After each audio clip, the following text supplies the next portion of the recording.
Yeah, yeah. Unafraid Show, right or wrong. It's your boy George Reister here today. Today I'm here with my man's Mitch Marchand. We up in here. Man who shouldn't need an introduction, but still at this point in time does need a little bit of an introduction. Yeah, people don't really know me, man. All you gotta do is check the credits. Check the credits on Marlon.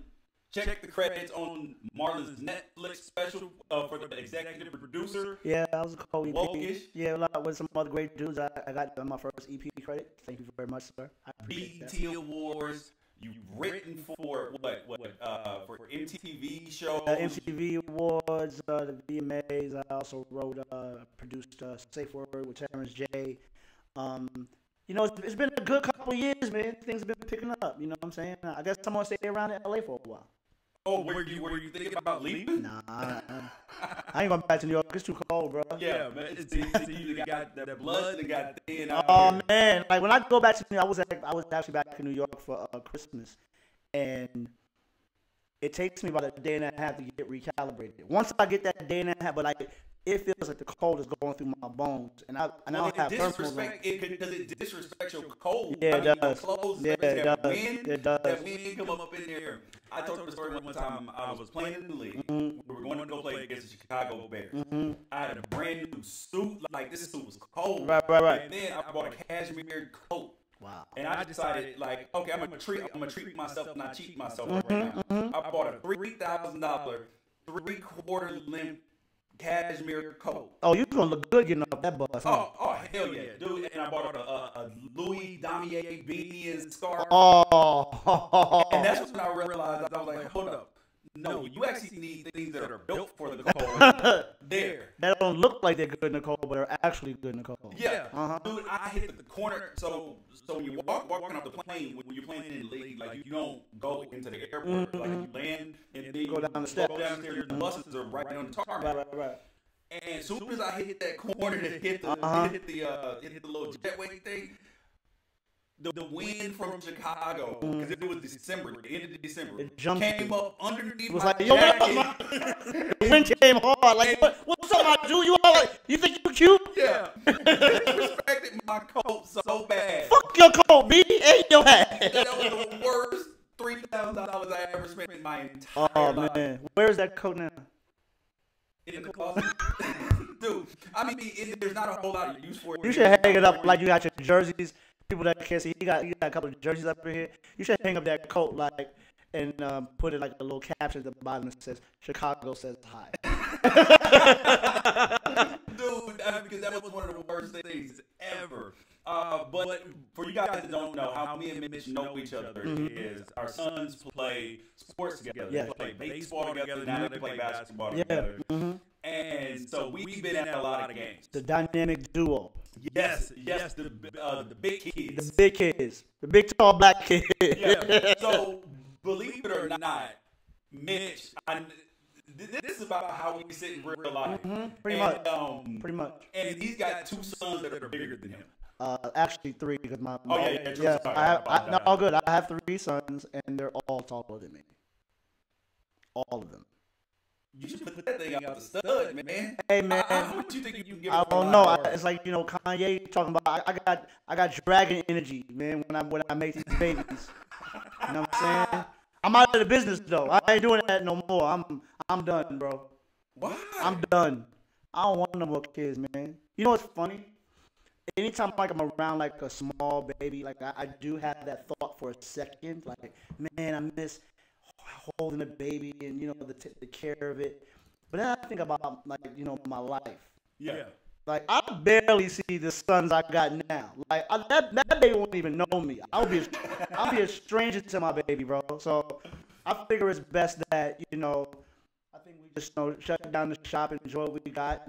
My boys are getting up there, especially my daughter and the twins are 27. So I'm okay with being like that young-ish grandfather now. Like I'm looking forward to that stage. Oh again. my God! Yeah, I'm in that you place. might be a grandfather before you're 50. Every time my daughter called me the other day, she was like, "Hi, Daddy," and I was just like, "Here it is. Here is the day she calls and says, Here's the day. I'm pregnant." Yeah, here's the day, and I'm looking forward to that, man. So Mitch, so at the games, Mitch is the loud dad. I'm him. I'm the poster boy for the loud dad. He's the poster boy for what everybody is like. Don't be that parent. Yeah, I'm that guy. But see, here's the thing though, is that I find it interesting though, right? Because if somebody sees it, they're like, oh, angry black dad. Yeah. But then it's not that same stigma on the other side. It's like, oh, he's just passionate about his kid. He's passionate about his kid. Yeah. No, I it's funny because like I try, like it's so funny because like I warm up like the kids warm up, and so sometimes when the game is going well, you know, I kind of try to fall back. If they're struggling, then I try to inspire them. I try to say things because every once in a while the coaches are so busy coaching and worrying about the nuances of the game. I think sometimes the kids need a rah-rah speech. Like, you know, we were getting blown out the other day. It was my son's birthday, and I felt like the kids were just kind of like mailing it in. So I just wanted to let them know, like, here's what and this is what something I always tell my sons, and I tell anybody that I encounter in life, like, you're gonna lose. But it's the way you go about it. Like, if you give your maximum effort, there have been times on stage and stand-up where I haven't been my best. But I did my best, and I felt you got to feel okay with your performance. Yeah. You know what I'm saying? So I just wanted to inspire them. But, I mean, I can be somewhat obnoxious at times. Yeah. Well, I tell my sons, I ask them after every game, I'm like, okay, I got two questions for you. Were you did you play as hard as you possibly could? If the answer is yes, it was a good day. Right. And I'm like, were you as focused as you could possibly be? Right. And yes, if the answer to those questions is yes, then we had a good day. Yeah. It doesn't matter whether you struck out every time or whatever, because you gave that effort, and then you gave that effort in practice and all that too. The results will take care of themselves. Absolutely. And you don't have to worry about that. And because youth sports, like, they get serious. Out here in Cali, it's another animal, man. It's a different animal. And, you know, it's funny, like, I've done this already with my oldest son, Miles, who virtually played, I mean, all he played was really basketball throughout his life. But, I mean, like I say, I've gone this route already, so I'm prepared for it. But youth sports is a real deal out here in Los Angeles. Like, it is not a game. It is really not a game. Yeah. It's not a game. So how about in addition to the kids and how they are you done getting kicked out of gyms? No, it's funny because, you know, our boys just started playing like tournament basketball, and the two tournaments I've been to, a couple of the refs have remembered me from my days when Miles played. I've pretty much been kicked out of about 16 youth sports gyms throughout the Southern California area, and one in Phoenix. Are you permanently banned from anywhere? I'm not banned from anywhere, but they kind of know me when I walk in.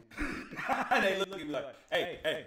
Yeah, no, I saw a dude. I saw a ref just when our boys played Saturday morning, and he walked over to me and said, he was like, "Oh God, you back?" I'm like, "Yep, second generation." And I'm on your ass. Yeah. So when you talk about your sons, you said that you would talk about your sons with your wife, but you had twins from a previous relationship when you were a teenager. Yes, man. I was doing some things. I wasn't just auditioning for movie roles. You know what I mean? No. You was auditioning for movie roles. I was. But just for Dark Alley Productions. Yeah, man. I was out there making I wasn't making them videos, but yeah, man. I started young. And we had our kids. We had our twins, which was a surprise. Obviously, you know. You never. I don't have twins in my family, and to my recollection, neither did she. So that's that dragon energy I've been giving off. I was giving out that dragon energy, but you know, I love all four of my kids. They're all incredibly unique, and I get so much from them. I was telling you earlier, man. It's like, I love the titles I have of, you know, producer, and I love my professional life of being a comedian and writer and all that stuff.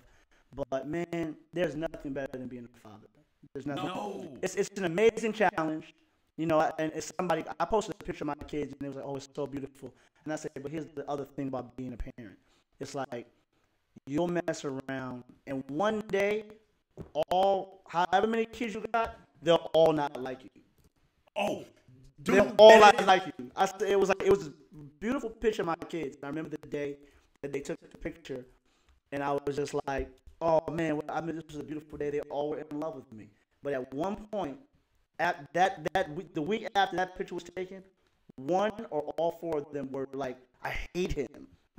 see, that's one thing I struggle with as a dad. Uh-huh. Like, especially being that I have two baby moms, Yeah. so I don't have my kids all the time. Yeah, yeah, So yeah. my boys are with me half the time. And it's hard for me because that relationship, that previous relationship, Yeah.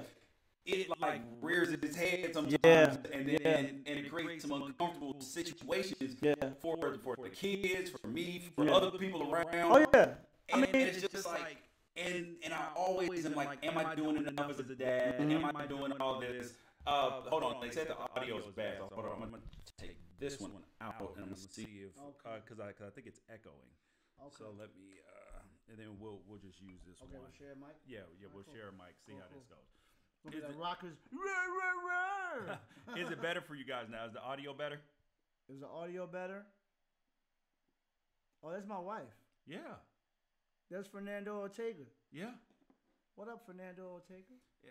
So it just always is like a deal for me because I'm like, am I being a good enough dad? Like am I like doing everything possible to make sure that these kids have a good life and not screw them up? Because I know I'm not going to be perfect. No, you're not going to be perfect. Some days you're going to be bad at it. You know what I'm saying? I think in the end, it's all about the energy that you put forth, and it's got to come in love.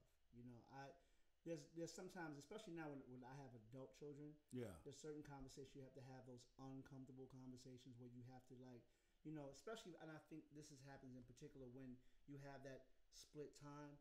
You really try to keep the time that you have with them extremely positive. Yeah. But you also can't avoid your job of being a father. See, so, but which means that's what's hard though. Yeah, sometimes you're gonna say the wrong thing, or it's gonna be a rough weekend at Daddy's house, or you're gonna say something where they're like, "I don't even want to go to that nigga house today," you know. But that's a part of your job. Like my mother always told me, in terms of raising children, no matter if you're with them every day or every other weekend, you always have to remain a parent. You can't be their friends, and that has been invaluable for me as a parent. Coming up and growing into this life of parenting, is that you have to be a parent at the end of the day. You have to do and say sometimes the unpopular thing, and that's a part of the gig, man. You know, that's what we signed up for when we was expending our dragon energies into the mothers of our children. Well, I'm like, I don't want to be their friend, but at the same time, you want to have that open door and communication. For sure. And sometimes having those uncomfortable conversations, especially if they've been told something else about you on the other side, it hurts, dude. Well, you know what I'm saying, and you and I have had this conversation, I think at my birthday party, when the first time you were able to see all four of my kids together. And I think it's something if I remember straight, I told you, I said, no matter what you do, if you remain consistent, no matter what has been said about you during this time, it'll all come out in the wash. Yeah. So I think the thing is for you to be as consistent as you possibly can, maintaining your sense of self and who you are as a person. And eventually your kids will be able to make those decisions like, wait a minute, mom was right, or, yo, she was tripping. Yeah. And that's not who you are. Yeah. And you're going to have to overcome some things. And I think that's exactly what happened in my scenario.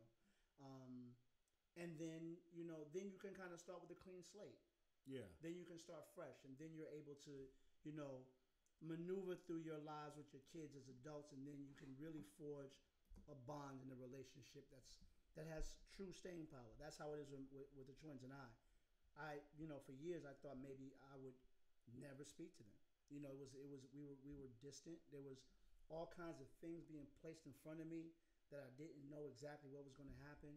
But you know, what I did was I just stayed in it. I had a wife that was supportive of my relationship with those children, and always tried to foster the communication between us. And even when it's hard on you, it's like, nah, Mitch, you need to do. You know, you always need that battery in your back, and you get a good woman on your side. You got that lifelong extended life battery in your back.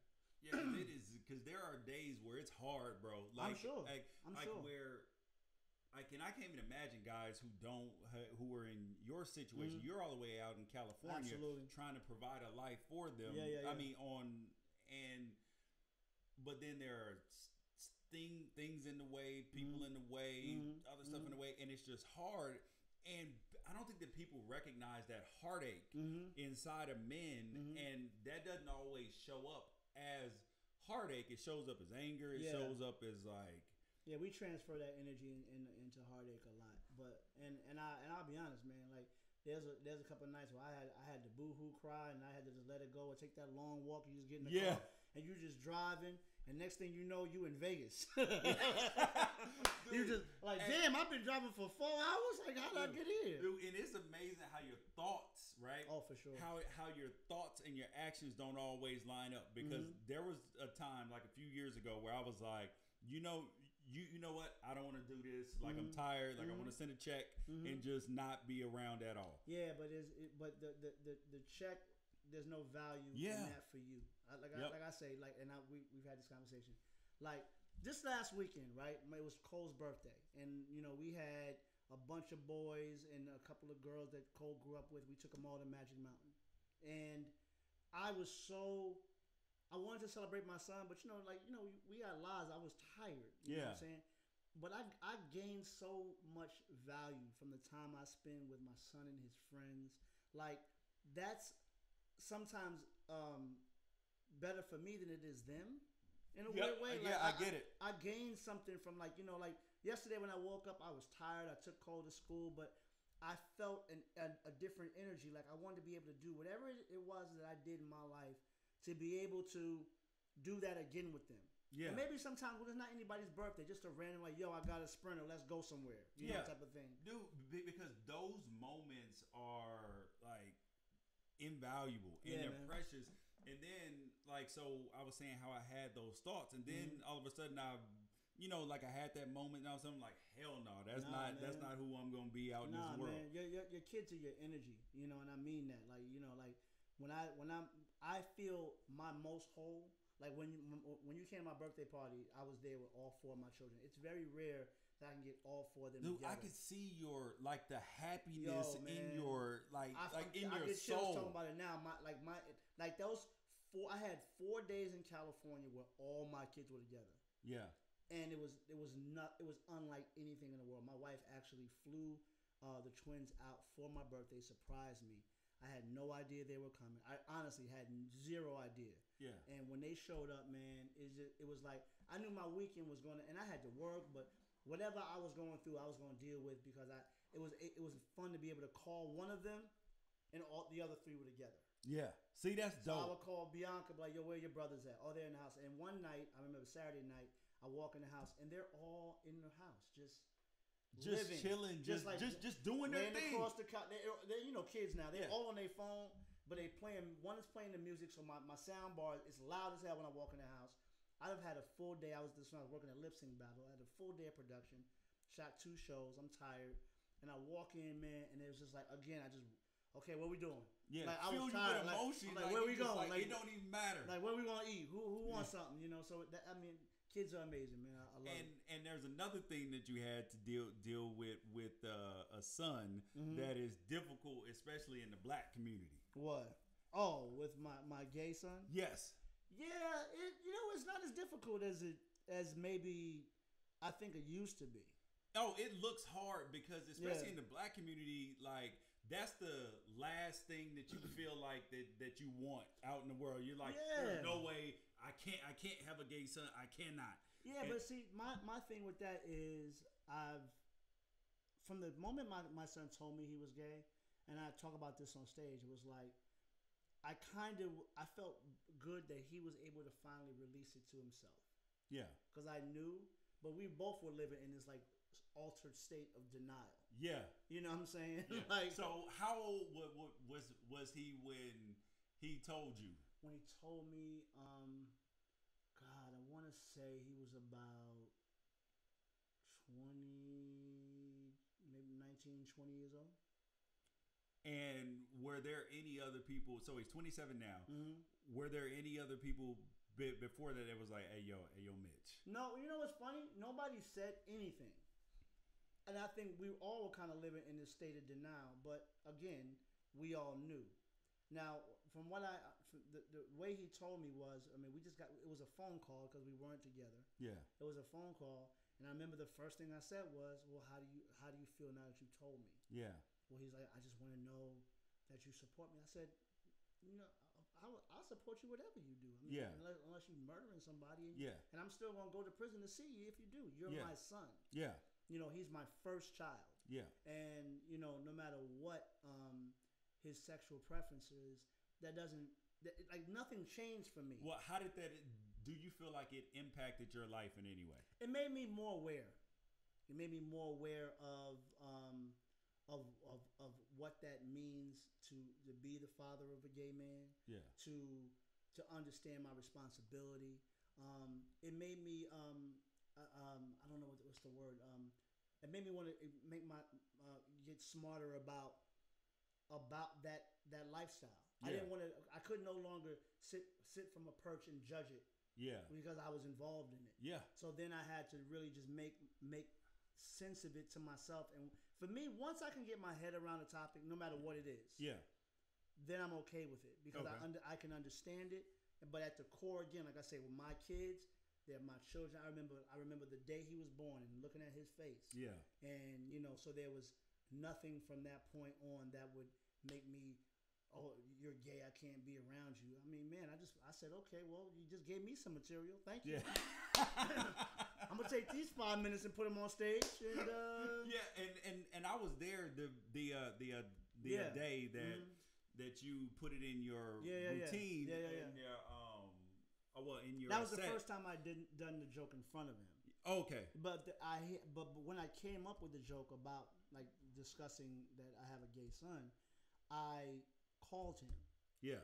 And went over the beats of the joke, beat for beat, and I would never do that joke without his approval. Yeah.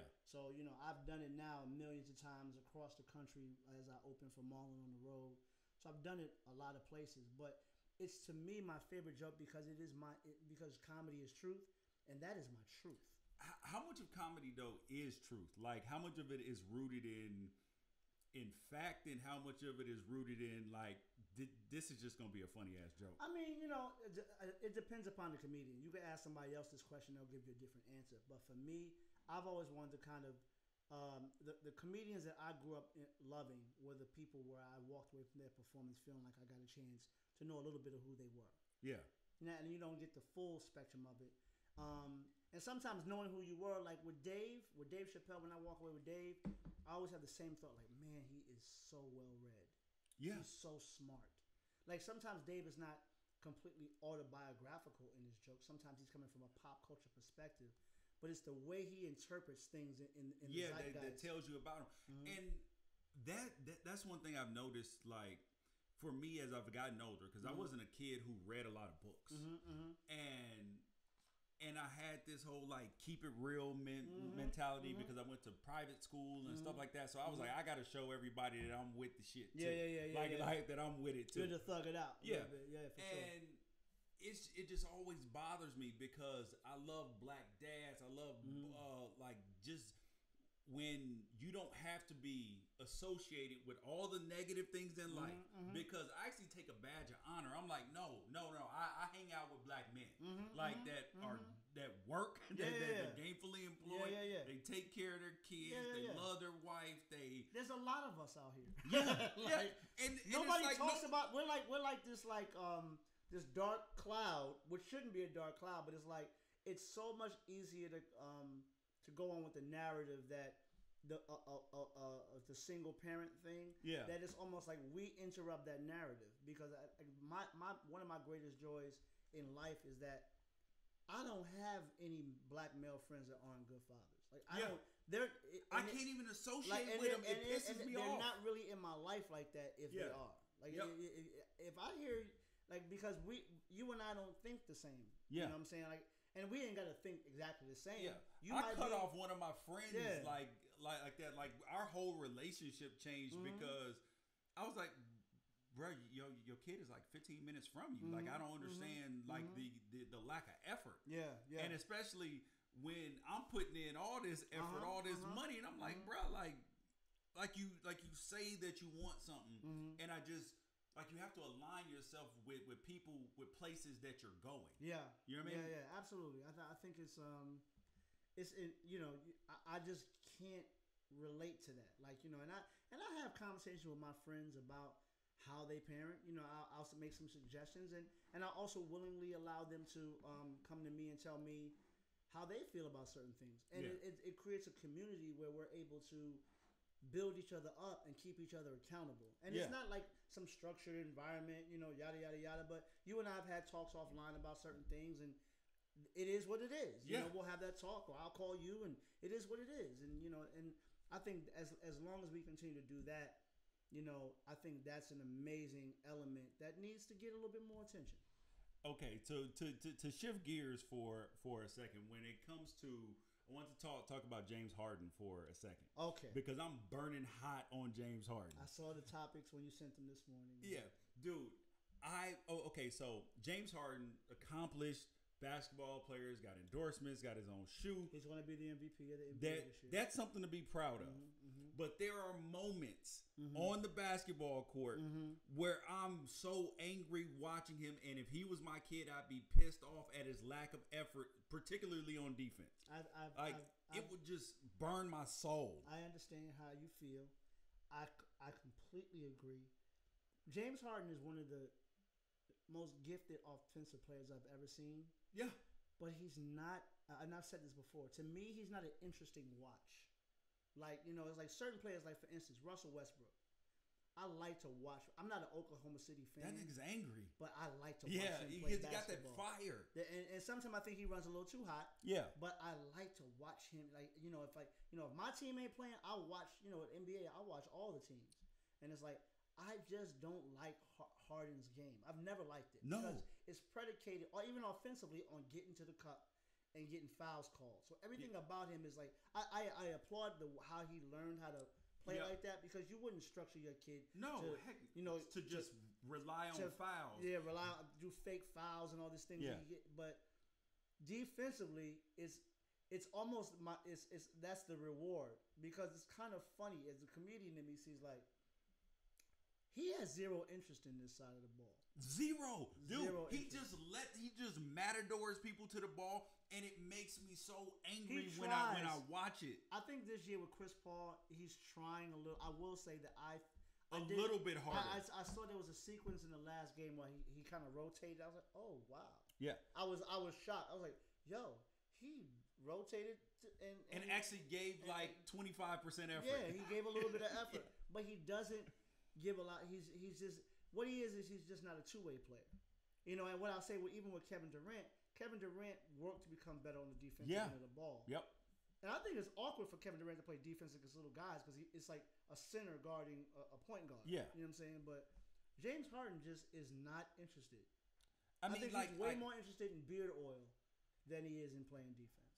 I'm like, okay, how would I have that conversation with my son? And I'm like, because there are a couple times that, even though the oldest one is 12, my oldest son is 12, I've had a couple times I'm like, look here, young bro, that ain't gonna work. Yeah, like that's not how we operate in this family. Right, I understand that that's how people operate outside of this house, but that ain't gonna work, homeboy. Right. I mean, the funny thing is that my son Miles is playing in junior college right now, and one of the things about his game is always come from a defensive standpoint. Yeah, Miles was the kid because he played for Daryl. But on top of that, even before then, I'd be like, when we play YMCA ball, I would find whoever the hot kid was when I coached him. I'd be like, okay, stop him from scoring.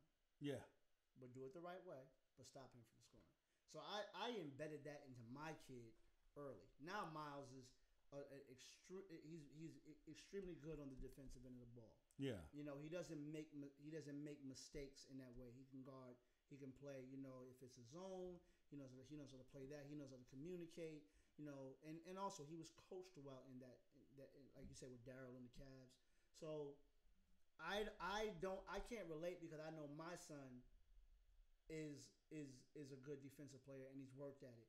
Coltrane's just starting to play, but he and I just have had some conversations in the last few weeks since I've seen him play. Yeah, because you can't deal with like lazy shit, bro. It's just like no, because it's unacceptable because it's a reflection on you. Yeah, to be honest, like it's also an effort thing, man. Like you know, it's like how we try to tell these kids, like you know, you try to be an example. Yeah. So it's like you know, your kids walk around and say, "Oh, my dad did this," but sometimes like they get to have the advantages of the life we provided. Yeah. But sometimes the story needs to be told of how we were able to provide that life. They don't get it. They don't get it. Like because being that you worked all these places, like your kids, they see the result. Yeah. They get a chance to go hang out with the Wayans. They get a chance to go to the BET Awards. Everybody knows dad. Work on the set with all these famous people. So like that's like Tuesday to them. It is. In a lot of ways it is. It's funny because I think one day Cole said something that made me so mad. He was like, "Yeah, you just sit around in a room all day and write and make jokes." You're like, and I looked at him like, "Motherfucker, what did? No, that's cool." Like I was so mad. But then I at the same time I had to like see the cuteness in it. I was like, in a way, if you have to write it in a sentence, yes, that's kind of what I do. Yeah. But it's so more. You know how much mental anguish I go through to like come up with that joke. Change one word. Yeah, like do you understand? Sometimes we sit like it's funny, like especially being in a writer's room environment. It's not manual labor, but it's mental labor. It's like you just end up and it makes you physically tired. Dude, you end up just so spent because there's times when we're hot. And that's the best time to be in a room when I have an idea and, you know, then Craig will latch onto something or Britt or Raynell or one of the other writers on the team and Julian will say something and we all together just kind of create this thing that becomes something that we can put in the script and give to Marlon and the cast. And then there's times where we just look at each other. Like, how are we supposed to do this? Like this. and we're all basically saying, please have something. Please have something. Because sometimes you just have nothing, bro. You are empty. You have nothing. And the only thing that means is you're going to be there longer. Yeah.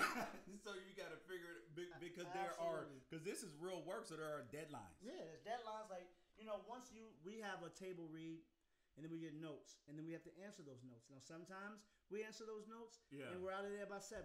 Sometimes it takes us to 1 o'clock in the morning to answer those notes. Bro, that don't see people they discount the actual amount of work that goes into entertainment. Oh, for sure. And not in the actors, but they discount the people who do the cinematography, the audio, the sound. The lighting dudes, the grips, those those are the real OGs. Those are the guys that deserve because they're there first and they're there last. They're there after. They're like the equipment managers of the game. Yeah, they are. So a person. Oh. I did have a question for you. I've been meaning to ask you this. I damn near forgot. This is the question you were going to ask me at the game the other day? Yeah. Okay, God. I'm excited and also afraid. So Mitch has a podcast, Thought Vomit. It's on iTunes. Download it. It's hilarious. Thank you. We appreciate that. And you were talking about Joel Embiid, I think Kevin Hart. Yeah, picking up short dudes. Yeah. Yeah. And I meant to ask you this when we talking about both of your sons being bigger than you. Have they tried to pick you up at all? No, them niggas know better. They better not try to pick me up. So how about if when we go to Cooperstown, if the kids, if they win the championship, is it cool if I pick you up?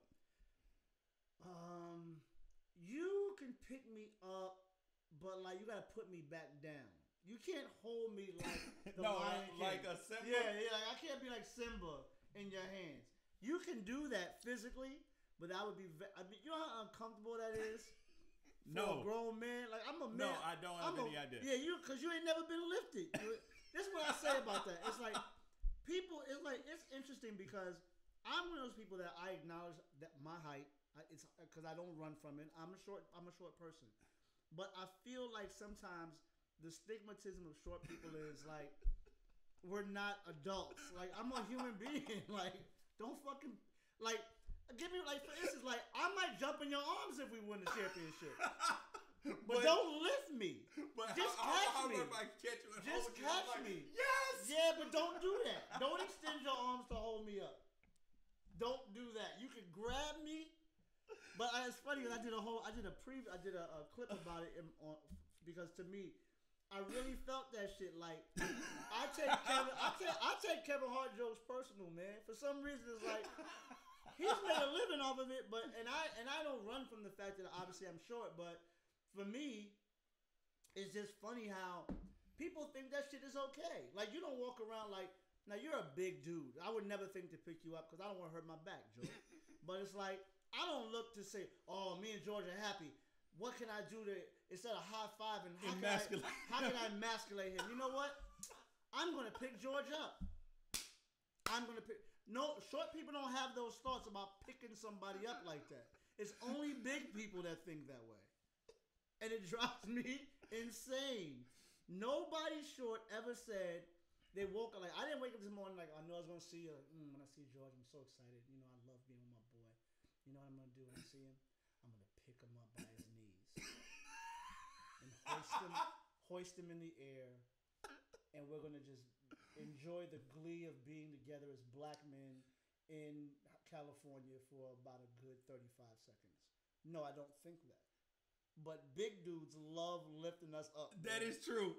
That is true. I don't know why it's a thought because you never would have thought about that. I thought about it. I never think about that. But it's something. It's so funny how, you know, it's like people say short people have those biases, but I think sometimes tall people have biases against short people. Like no, that's true. You guys won. Tall dudes won. I realized a long time ago. When I had to accept and embrace that I was no longer going to be tall, that the tall dudes win every argument. It's like singers. How? Tall dudes win all the time.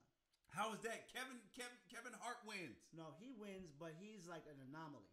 He's like, you know, he's one of those things out in the distance that we don't talk. Like for instance, I remember the first time I met Tom Cruise.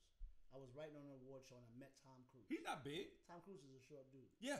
But you don't talk about how short he is because he's larger than life. He's an action hero. He's Mission Impossible. So there's a lot of short dudes that are like winning, but I will say this: I'm taller than Kevin Hart. Yeah, you are. Yeah, I'm tall. Towering. Yeah, you're towering. I'm 6 foot to Kevin Hart. Like he's a short dude. Yeah, but I just don't like when I'm like, why would you lift him, Joel Embiid? Like, pick him up. But didn't he? Ati, blah, blah, blah. Isn't he Lion King, my man? Like, don't stop picking us up, man. Dude, another dude that you've been hot on is Kanye, though. So he's taking up a lot of airtime and a lot of, like, brain space right now. I can't avoid talking about Kanye. And I literally said this on Thought Vomit the other day for the episode that drops tomorrow on iTunes. So check it out on iTunes. But I literally said, why was Kanye West on TMZ? Like, to me, like, beyond the things he said. Yeah. Why was an artist the caliber of Kanye West literally physically on TMZ? Wow. I didn't even take it that deep. But I had it was weird because I had a premonition that he was going to go to TMZ. Oh, yeah. But I didn't know why. I was like, why would he go to TMZ? But I never thought about it like that. Why is he not talking to Oprah? Why is he not talking to Ayan Levanzant? Why is he not talking to pulling Barbara Walters out of retirement and getting her to ask him? Like, why is he not seeing a premier news person and talking to them? I mean, shit, why is he not even talking to Lester Holt? There's a million people, credible people, that he could be talking to. He could talk to Tamron Hall. He could talk to... Please, where is Tamron Hall at? Can we find Tamron Hall and give her a TV show? Dude, they did her... Oh, man. We need Tamron Hall back. She used to make 9 o'clock fun. Yeah. They brought over old girl from Fox News. Megyn Kelly. Yeah, Megyn Kelly and just... Nobody's vibing Megyn Kelly. But anyway, that to me was the beginning of the questions I started asking myself. Is like, why was he on TMZ? Who said it was okay? Who thought that was a good? I don't think that anybody. I'm convinced that either nobody says something to Kanye, or Kanye is just tone deaf. No, this is what I have said is that Kanye West don't have no mans. You got to have a mans in your life. Yeah. You got to have your mans that tell you right from wrong. Your mans is somebody that's going to say, yo, I don't like that shirt. Yo, them shoes is corny. Like, he's going to keep it. He's not a hater. He or she, because even women, you need a mans. Your girls, that's your mans. Yep. That's my terminology for that. That person who's in your life that is there to stop you from the fuckery that we all end up finding ourselves in. Yeah, and he don't have that. And it's easy to find yourself in that. And so that's one thing I'm like, okay, so either he does have those people around him and he's too crazy to see it. There's no way in the world he got mans. I can't believe he got mans. My wife just said Don Lemon. Don Lemon and Kanye. Oh, that would have been explosive. Because Don Lemon is not for the shit. No. Don Lemon would have just like, no, that doesn't make sense, Kanye. Yeah. And I like how he's like always just kind of like, he has like this cool, like, I'm above it vibe. Yeah, like, arrogance. This arrogant, gay, I'm beautiful vibe. Don Lemon would just be like, no, Kanye, I don't understand dragon energy. Could you explain it to me, please? Like, I need that. Yeah. I need that. I need something. I need somebody. I don't need because nobody's asking him. That's part of my biggest problem with Kanye is that they're like incomplete thoughts. Yeah, and they're like spastic, and it feels like that he doesn't. He's like he's on the no plan. Right. And I don't think he's on. I mean, I will say this. You know, as much as I talk about him and in the negative and how like I said, he can't get invited to the cookout. Yeah. He's not allowed to the cookout. He's got to be in the parking lot looking at us at the cookout. Him and Omarosa are in the same car. Oh, yeah. And they can't come. And the crazy part is that white people don't understand it. They're like, why are black people so mad at Kanye now? He's just being an individual speaking his mind. And I'm like, you don't understand like how when a black man who is elevated on this level in the culture, right?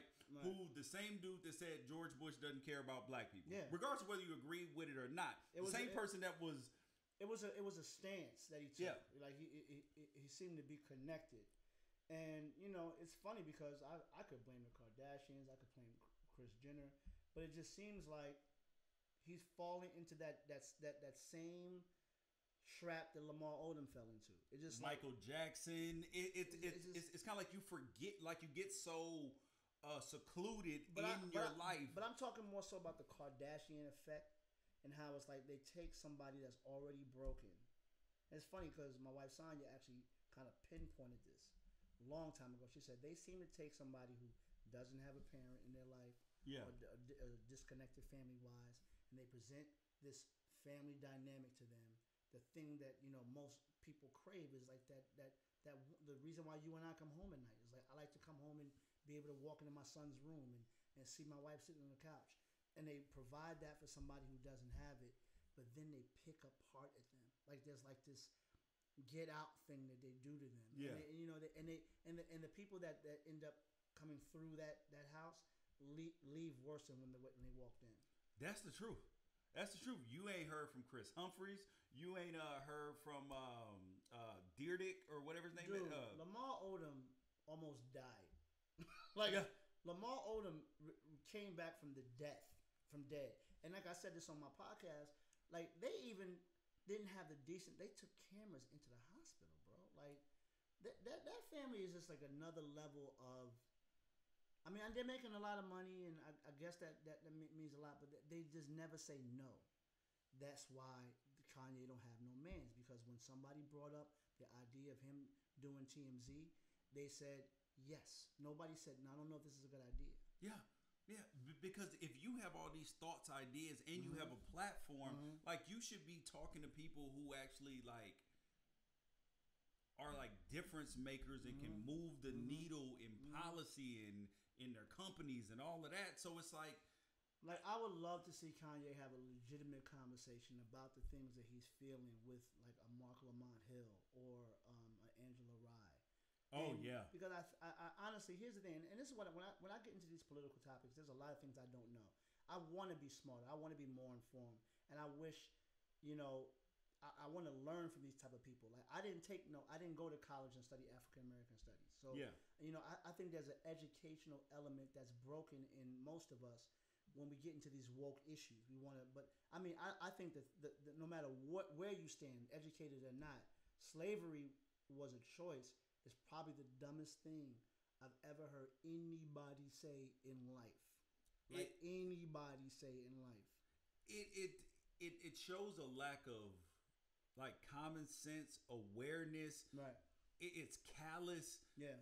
And it just is just like, nigga, who told you this? It's mind-boggling. It's mind-boggling. And people, you know, I know I've read some memes and some people who are kind of Kanye apologists that say we got to give him a break because his mom passed.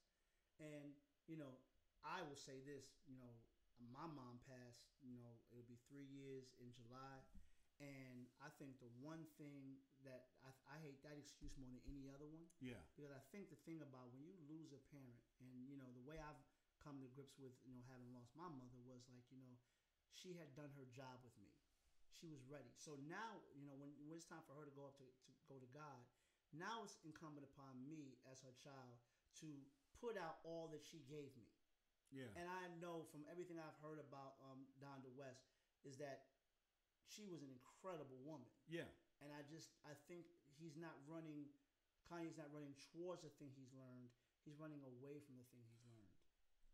Do you know who that just made me think about out in life, who we saw that with? Mm-hmm. Mike Tyson. Yeah. When a Customato died. Yeah. It was like such a life-changing, monumental event. And instead of going toward the light, like, he didn't have the he had Don King with him and Yes Man with him. Didn't have no mans. Yeah. Or cut the mans off. He had his mans, but his mans didn't have, like, because I know one of them dudes, I forget what the dude's name is, but one of them dudes, like, kind of came up with him when he grew up in Albany. But his mans didn't have the power that Don King had over him. And I think sometimes your mans gets, you know, in certain cases, they get too comfortable. They don't say the uncomfortable thing. I find myself in that situation with Marlon and Omar from time to time. You know, they're my best friends.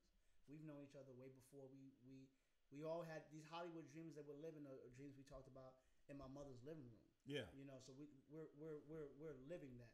But there are certain times when I'll have to pull Marlon's coat, regardless of the fact that I write for his show. Yeah. Sometimes it'll happen on set. You know, yeah, like, you'd be like, but bro, yo, you cannot say you can't that. say it. But, you know, he'll probably still do it. Yeah. But at least you said it. One of my favorite sayings is, I just want to say it so that I can say it was said.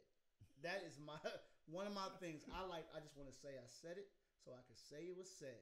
The classic "I told you so." I just want to say that I said it so we can say it was said. I have to let you know, and then if I give you the information and you go the opposite way, then when you find out what I said was what I said, you'll either acknowledge me with an I, or you'll say, you know what, you was right. Yeah, yeah. You know? So is the acknowledgement important?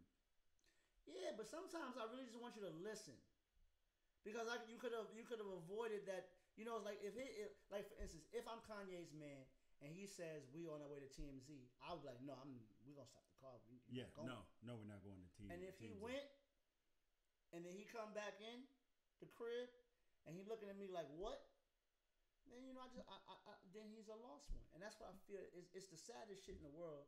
Like, I crack jokes about it. Can he be saved? I don't know. Because I feel like it's a bigger issue. I feel like Kanye has some issues, man. I feel like he has some real, and that's why I try not to joke about him too much, because I think some of it is he's fragile. I think some of it. Dude, he got lipo the way people wouldn't think he was fat. Like that's being, when all you got to do is, like, especially when you Kanye, like for instance, I try to make a lifestyle change, and I've lost about 30 pounds, and all it is a little bit of discipline, and I work all day. Yeah. So I mean, nothing for nothing, Kanye, you're a rich man. You don't have you can afford to be in the gym and eating all the right things. He probably has a gym at home. You probably have a chef. You have all the trappings. Like, I have to go to a restaurant and pick apart a burger. Yeah. Like, and all you got to do is like, yo, I'm on my healthy meal. Yeah. You put the healthy meals on this It's like, plate. you gotta. It's hard to eat like that when you're out in the street, but he doesn't have that problem. So I don't see. I'm just concerned for the brother, man. Like, he's a great artist, and I do like the rants when it's just like when it's just wild, like the whole Beyonce thing. That was an interesting thing, but it was interesting because it was funny, and he probably was a little bit right, but I'm concerned for dude, man. I just think he can't stop saying the wrong thing, and he never says, my bad. Like, he can't say that. No, dude. There's no. All right, I screwed up. That's my fault. He just doubles down on his shit. That's the thing that drives me. I'm like, yo, so like, cause when I'm wrong, it might take me a couple days, George. It might take me a week. But if I'm wrong, eventually, I'm gonna say that. I'll say I'm wrong. I shouldn't have said that. Yep. And me, I run hot, so I say a lot of wild shit out my mouth sometimes. But I'm not gonna just say that that's okay. Yeah, like you can't just pretend like it didn't happen. Oh, that was a week ago. You haven't moved on? Yeah. I want to talk to you about two stories super quick. Okay, cool. About the University of Florida. Yeah. They had their graduation. Yeah. Some of the black kids went up there dancing, and then one of the professors kind of ushered them / pushed them off stage. We just need to let Florida go, B. Florida just ain't good for black people. Dude, George, has ever been back in the news? Atlanta covered it on the second season of Donald Glover's brilliant show, Atlanta. They said it's a dude called Florida Man. Yeah, Florida Man. And I mean, it's like, that's how brilliant Donald Glover is in the way that he was able to, like, just give it that one phrase. Yep. That says everything racist. It encompasses everything racist by just saying Florida Man. Yeah, because I lived in Florida. I lived in Jacksonville. Yeah. So I get it's weird because there's so many good people out there, right? Oh, absolutely. But then you have this little segment of the population, and then they got these weird ass laws that allow for this, as you call it, fuckery. Yeah. Like you're just like, how on earth does this make sense? I just say avoid Florida at all costs. Like that. I mean, that's really my answer, because it's like, I heard when Trump won that there was a talk about California succeeding and becoming its own country. Yeah. Florida needs to do that. Like, Florida needs to just go ahead and be its own little racist country. Yeah. And just like, all the and I know there's a lot of quality. And it's crazy. There's good people. There's good. I've met a lot of, when I go to Miami, I enjoy the Cuban cuisine, and I know there's good people down there. I'm not saying like it's a blanket racist place, but a lot of racist shit be happening there. Yeah, and it's just and it just perplexes you. And I was just like, ooh, excuse me. So on one hand, I was like, okay, the dancing might have been a little excessive, but then I'm like, you can't just push nobody off the damn stage. Though. Okay, now, and I want to say this. I want to say this about us. Okay, I want to say this. That man had no right to do what he did. Correct. But we gotta stop being so extra at the goddamn. Hell yeah. We gotta stop being like. I mean, like, motherfuckers was up there doing routines. Like, I mean, it was like, too much. Give like the Arsenio Wolf or some shit. Like acknowledge your people, dab on them, do something real quick. But I mean, the sister was like doing like African dance, and like she was like trying to get a free pass to Wakanda. And I'm like, yo, like, I don't agree with anything that man did, but black people traditionally, because that's a big achievement for a black family. Yeah, like, for hell to see yeah. A child walk over and graduate from a university. It's different the parents showing out. Yeah. It's different the parents showing out. But on the stage you got to show some excitement. Yeah. But there's a limit. Yeah, like, I think I'm not saying this to excuse the actions of that person, a Florida man. Yep, a Florida man. Florida man was wrong again. But he'll probably get a raise for that shit. The way Florida people work, they always reward bad behavior. That's why George Zimmerman is still walking around. But I'm saying this for sure. We gotta stop being so goddamn black at white people events. they were too black. So does Mitch need to stop being so black at the baseball game? Kinda. Maybe I should.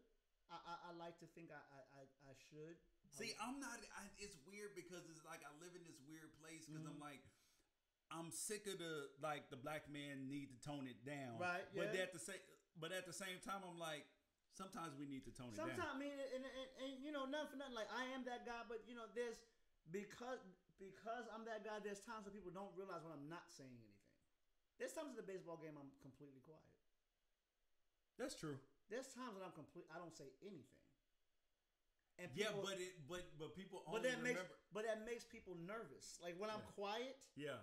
You know, like I feel like sometimes I'm entertainment for the parents. We all gotta be there. Have you ever heard parents be like, Mitch, where you at, Mitch? Yeah, I've heard that. They be like, Mitch, where you? I've heard that. Yeah. I've heard that from a couple of parents sometimes when I'm not saying anything.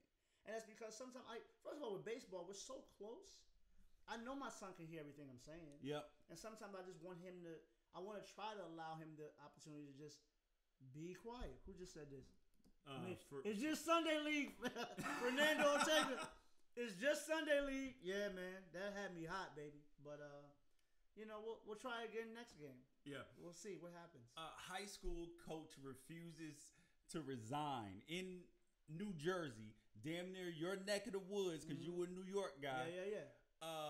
He's a coach of a Catholic team. Mm-hmm. They've only lost 2 games in 4 years. Mm-hmm.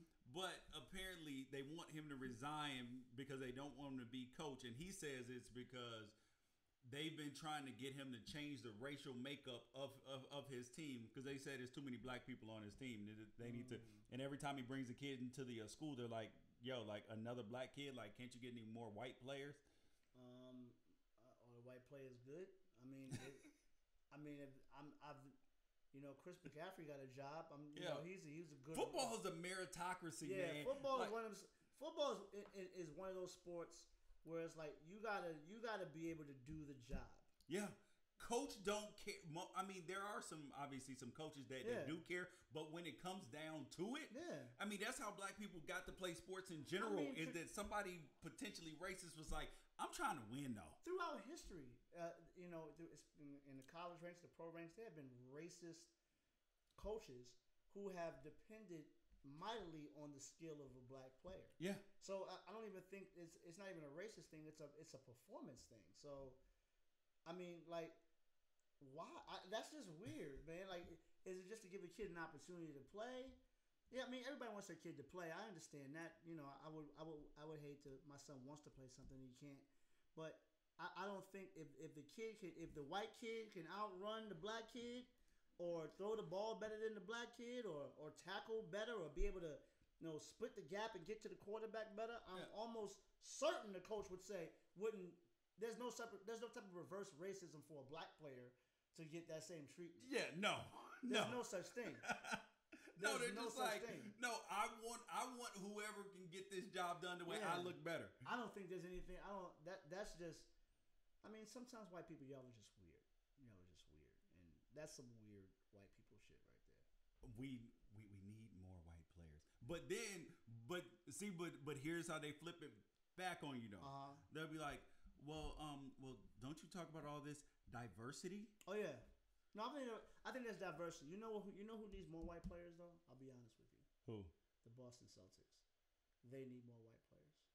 They got It's weird. It's weird to see a bunch of brothers playing in Boston because they always had pretty much like they were majority white. They had these unathletic, skilled out white dudes, starting with Larry Bird.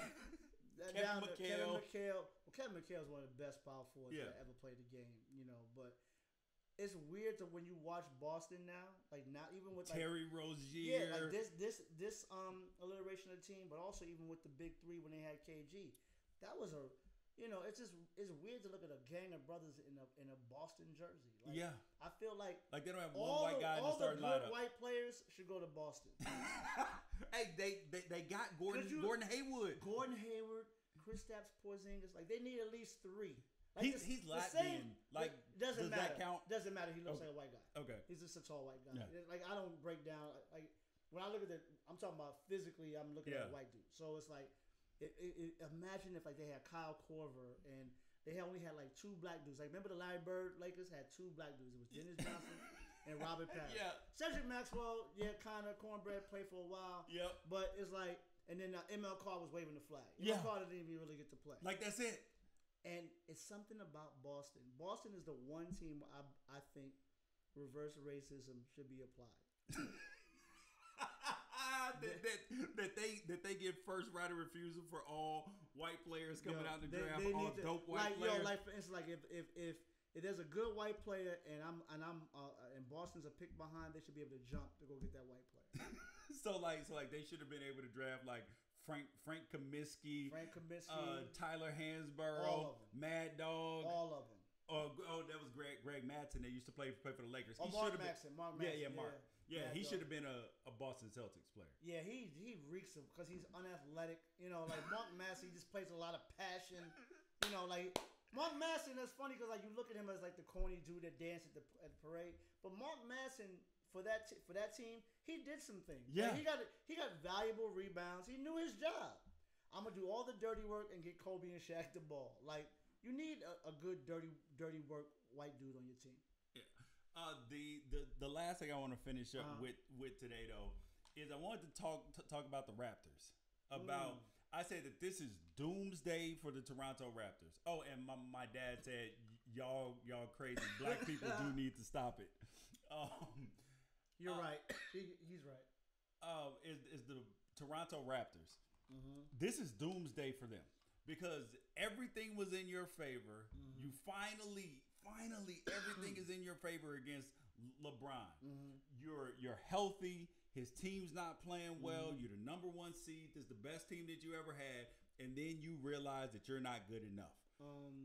And I was just like, but here's where I want to take it. I was like, you're sitting there like you think you're here in life, and then you're like, oh damn, I ain't shit actually. Like I'm not nowhere as good as I thought I was. I mean, like, how do you deal with that? Like, I don't even know how to, because I've never had that happen to me. Right. So, I'll be honest with you. I've always kind of considered the Toronto Raptors fool's gold. Me too. I didn't really look at them as a legit number 1 seed. Yep. I mean, I felt like because of the issues that the Cavs had throughout the year, that's why they dipped in terms of the rankings. Yeah. Right.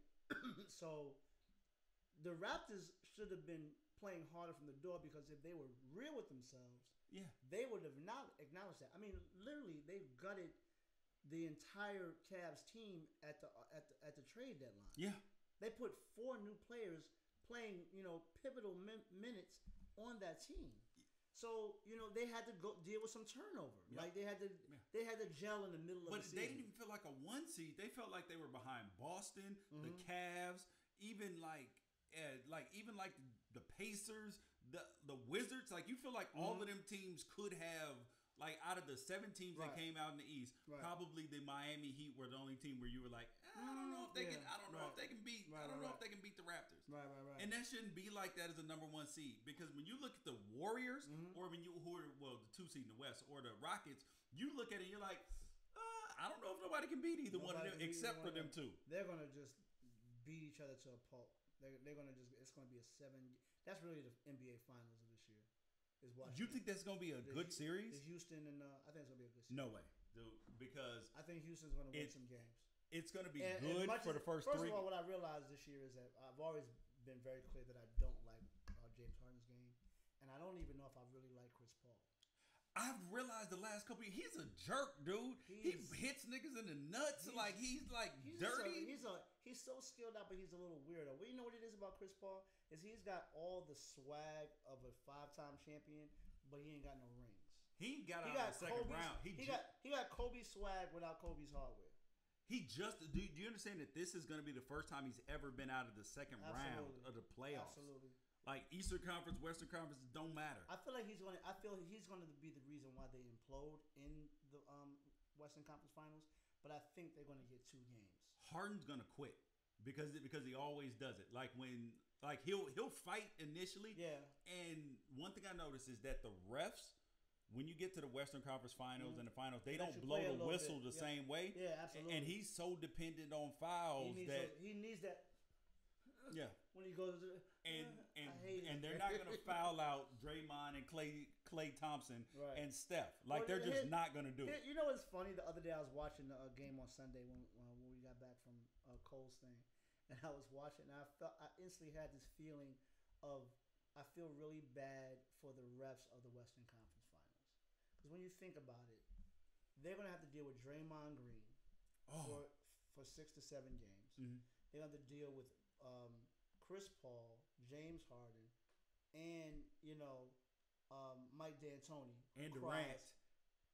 But Durant don't cry. He be getting angry at him. He gets angry at him, but he don't cry. Yeah. Like those other dudes are like what you call. So you got 4 people crying at you. Crybaby dudes. It's like the all crybaby Olympics on this team. Yeah. For both teams, and I just feel bad for the refs because it's gonna be a lot of technicals. Like that's why I feel like this thing could go 7 because Draymond's gonna end up doing something stupid. Like he been calm all playoffs. It's been Durant. What he did with the Pelicans when he was making sure he was tripping over and he couldn't get up, and Draymond is just dirty for no reason. Like it's just like I get playing with passion, but it's like he's not Mark Madsen. Like Mark Madsen has to do those kind of things. Yeah. Like he can play with a little bit. He's a little bit more skilled enough to play within the realm of reality where he doesn't have to be dirty all the time. I gave him a pass on the nut kicking at first because I didn't think it was intentional. I just thought it was like, but the more and more I see Draymond, I'm like, nah, this is no. He's got Draymond. Draymond needs to He got that Chris Paul in him. Chris Paul be doing that too. Which is why I think like this something's going to end up happening in that series where it ends up having to be extended because somebody can't play and one team wins because one of their great players isn't there. Yeah, and I don't know. I just feel like something's about to happen, man. I'm looking forward to that. Well, thank you guys for joining us today. Unafraid Show, right or wrong, with my man Mitch Marchand today. Anything you want to tell the people, Mitch? I mean, Marlon comes out June 14th on NBC at 9 and 9:30 for 5 weeks. So please watch Marlon on NBC, and please listen to my podcast, Thought Vomit. You can subscribe on iTunes right now. New episode drops tomorrow. Okay. You have to say the line. Okay. You got the juice now, George Royston. Yes, I got the juice. And if you don't remember, he's the man who said that line in the movie Juice. Yes. So I know, real quick, you got to work with Pac, dude. I did, man. I did. I got to work with Pac on Juice, and I was actually around a lot when him and Marlon worked on Above the Rim. Yeah. So I was around like even when it kind of the dark times, like the Nels visit, and him getting arrested and shot, and I was around. I've been around Pac for.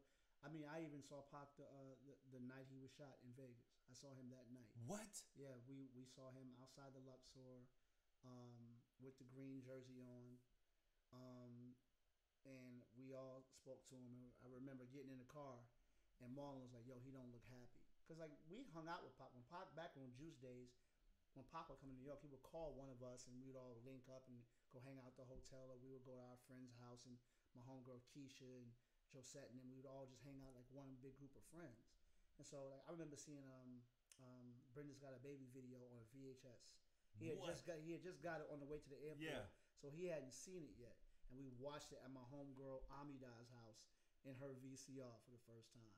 So I have a lot of fond memories of Pac. I remember him as just being an incredibly bright, intelligent dude, and the world misses him, man. Because there wouldn't be a whole lot of fuckery going on with Pac around. So for all the conspiracy theorists out there, he's not with us anymore, correct? It's a weird thing because I kind of want to believe he's still here. I want to believe he's still around, but I think there's too much stuff. Like the reason why I'm almost 100% sure that Pac is no longer with us. It's because there's too many people for him to attack to stay quiet. He couldn't stay silent amongst all this. You don't understand. Like, something Kanye said 3 years ago would have made Pac come out of Cuba. He definitely would have came out now. Man, like there's because of the that's what I'm saying. Like because of the world we're living in, and if you look at some of the videos that they show of the things that he said. He was such a prophet in the way. Yeah, he was so ahead of his time. He predicted some of the activity that we're currently living in. It's just like so when he's in that place, when in that case, when I see some of the things that are going on, I know Pac couldn't stay quiet for nothing. Like the Tupac that I know was a dude that always had something to say. Yeah. So there's no way in the world that he's if he's still on this earth and being quiet, then he's just completely changed. Wow. The Pac I know could not be quiet. All right. Well, thank you guys for joining us. And last question, Mitch. One word answer. Okay. Biggie or Pac? Biggie. I'm from New York. You don't have to just stay with that just because you're from New York. Like, you can just be honest. I'll put it like this. Biggie is the dude that I want to be. If I got a dude that wants, if I have to pick a dude to battle another rapper, I want Biggie. If I want to hear a song that moves me, I want Pac. But you didn't give me an option. I wouldn't pick either one of them to battle. I'll take Eminem. Oh, see, now you're just trying to stack the deck. I'm just saying, bro. That's cheating. We didn't bring him up. I'm getting out of here. I don't like this place no more. All right, peace out. Catch you guys later.